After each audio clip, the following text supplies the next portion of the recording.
asked to compute the bias and variance of a particular theoretical bootstrapping technique.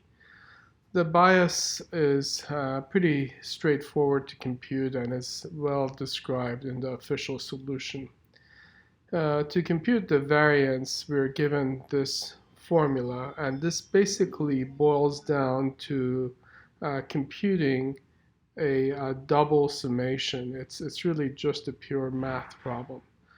So focusing on this double summation, the first question we ask is how many terms are in this double summation? Well, in the outer sum, there are s or 100 terms, and for each of those terms in the inner sum, there are s or 100 terms. So altogether, we have s squared or 10,000 terms in this double summation. Then we consider when s is equal to t and when s is not equal to t. When s is equal to t, then we're talking about this term being 1, 1, or 2, 2, or 10, 10, or 50, 50.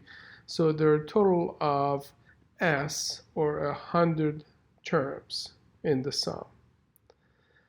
When s is not equal to t, then we have all of the terms, which is 10,000 or s squared, minus the 100 or s terms. So we end up with s squared minus s terms. So we can then break this double summation into these two sums, where s is unequal to t, which I call sum 1, and when s is equal to t, which I call sum 2. So focusing on sum 1, when s and t are not equal, we're just given that this expectation term is constant, is equal to rho. So sum 1 just becomes rho times the number of terms in that sum, and we already said that the number of terms is s squared minus s. And as s approaches infinity, the s squared term dominates, and this is reduced to s squared times rho. Moving on to sum 2, when s is equal to t,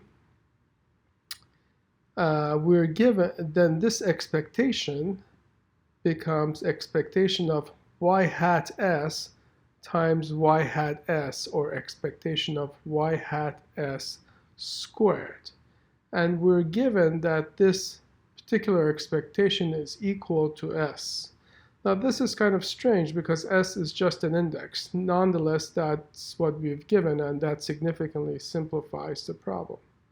So sum 2 becomes the sum of all the expectations of y hat s squared. And again, we're given that this expectation is just s. So it becomes the sum of all s's as s is incremented from 1 to 100.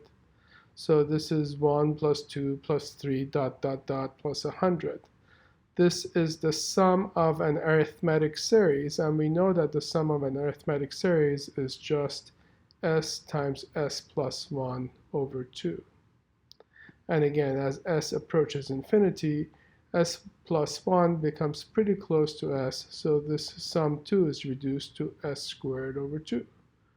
So now that we have both sums computed, we can just substitute them in the original equation for variance of y hat, and we get it to be equal to this formula.